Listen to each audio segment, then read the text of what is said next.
ricordate Alla ricerca del nuraghe perduto, il video che abbiamo pubblicato qualche settimana fa in cui io cercavo questo nuraghe partendo da piccoli indizi che mi hanno dato i miei compaesani? Forse, forse, forse l'ho trovato.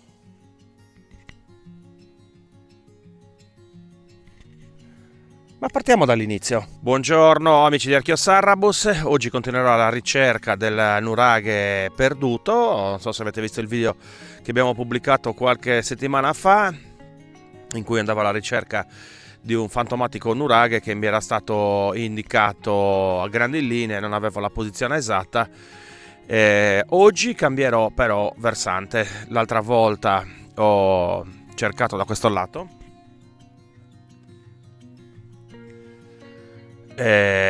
Oggi cercherò da quel lato della strada. Vediamo un po', speriamo. Ho avuto un'indicazione, quindi un'indicazione un po' più precisa, quindi ho un obiettivo da raggiungere. Vediamo se l'indicazione che mi è stata fatta poi ci riserverà qualche sorpresa. Per raggiungere il mio obiettivo mi sono preso questo bel sentierino, sicuramente fatto dai cacciatori. Guardate che bello pulito. Vediamo un po' se riesco ad arrivare vivo a destinazione.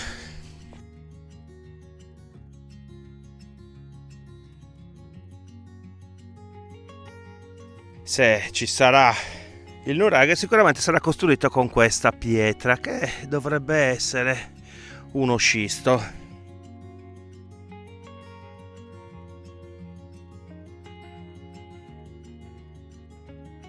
Allora, intanto scorgo qua in mezzo al boschetto questi lecci meravigliosi, scorgo un bel accumulo di pietre che potrebbe essere un buon segnale. Guardate quanta pietra, un buon segnale. Guardate qua, potrebbe essere naturale o potrebbe essere che sopra questo blocco di roccia naturale, dietro queste piante, ci siano i resti di quello che cerco. L'unico modo per scoprirlo è salire. Guardate anche qua, questo siamo nel versante verso sud, guardate quanta pietra c'è. Ora io questo posto me lo voglio ispezionare bene, però la poesia.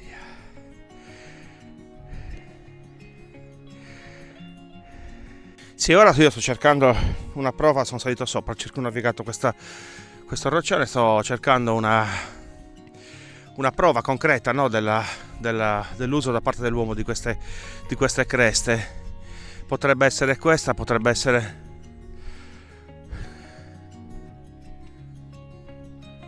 quella lì a fianco. Vediamo un po', però guardate, adesso io cerco di farvi vedere cosa ho tutto intorno a me. Faccio un giro a 360 gradi e vi faccio vedere cos'era la visuale da questi punti. Una zona sicuramente molto strategica, quindi è pensabile che ci fosse l'interesse a colonizzarla.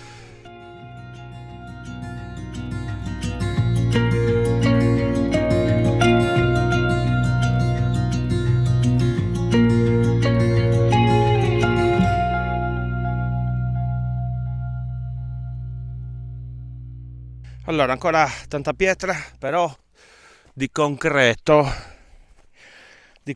ancora non ho nulla, quindi proseguirò ancora per un po', dopodiché tirerò su il drone come ultima, speranza.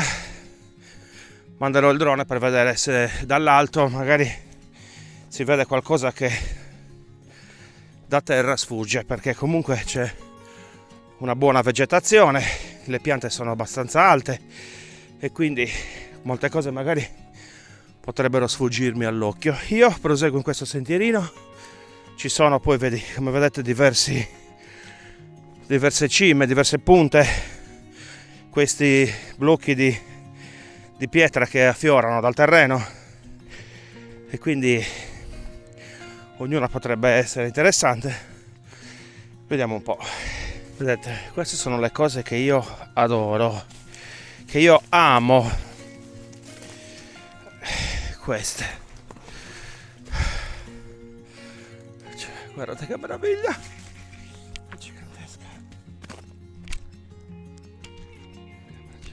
È gigantesca, bella. Chissà quante cose hai visto.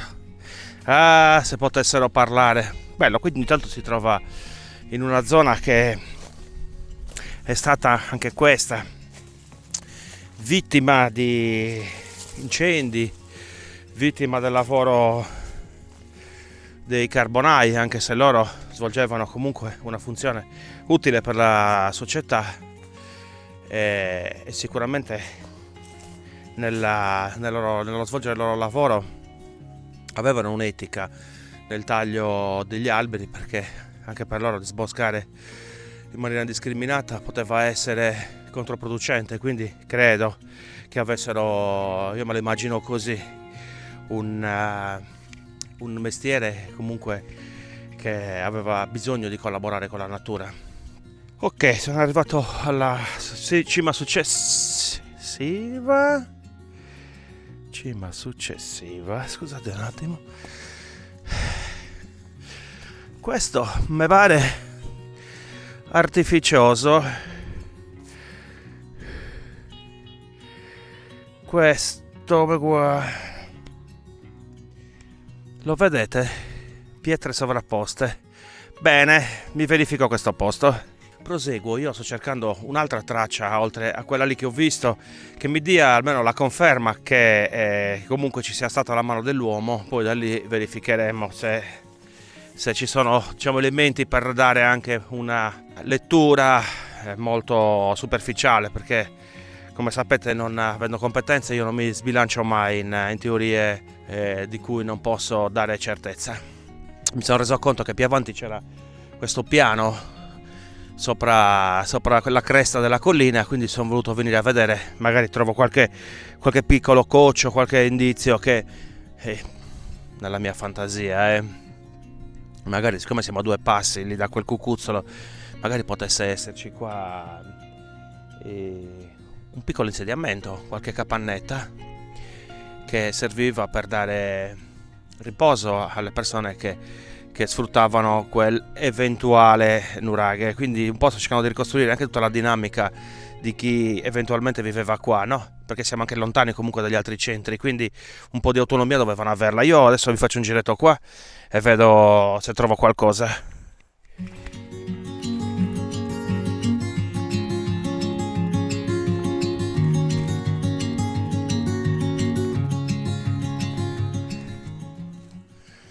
Vedete, intanto ce n'è una qui, una qua giù. Magari sono dei terrazzamenti che sono stati fatti per altri scopi, però poi anche qui in mezzo alla vegetazione ce ne sono altri. Chissà. Il posto è molto interessante. C'è qualche traccia di muretto che è qua giù, bisognerebbe capirlo. Però è molto molto interessante, ecco, mi piace. Allora, per concludere questa indagine in maniera accurata dovrei salire là sopra, ok? Però adesso non ho tempo di salire, devo riscendere a valle perché mi aspetta un pomeriggio, un pranzo con gli amici del Vespa Club San Vito, che saluto. Oggi erano impegnati in una giornata di donazione del sangue, e quindi un impegno sicuramente molto molto importante per chi può. È importantissimo donare, e quindi ora scendo e mi finisco il giretto là dove ho visto quella traccia e poi ci salutiamo.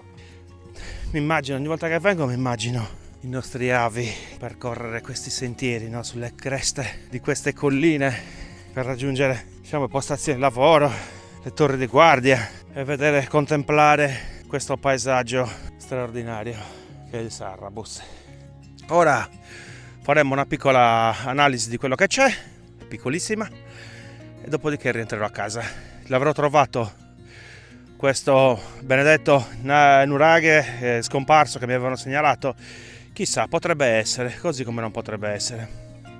Allora, qui la prima traccia, come vedete, una buona parte è interrata, infatti qua sotto questa pietra sicuramente fa parte del muro, quindi sale qua su, rimane questa 2-4 filari che poi si infilano là nella vegetazione. Ho fatto il giro dall'altra parte per capire un po' questo muro dove andasse, ed effettivamente fa diciamo un andamento circolare che si infila qua sotto questa pianta, e poi qua si vede ancora una traccia qua sotto, una traccia di questo muro che è poggiato su questo grande masso di scisto. Prosegue là sotto ed infine continua a girare qua nel lato ovest questa piccola traccia che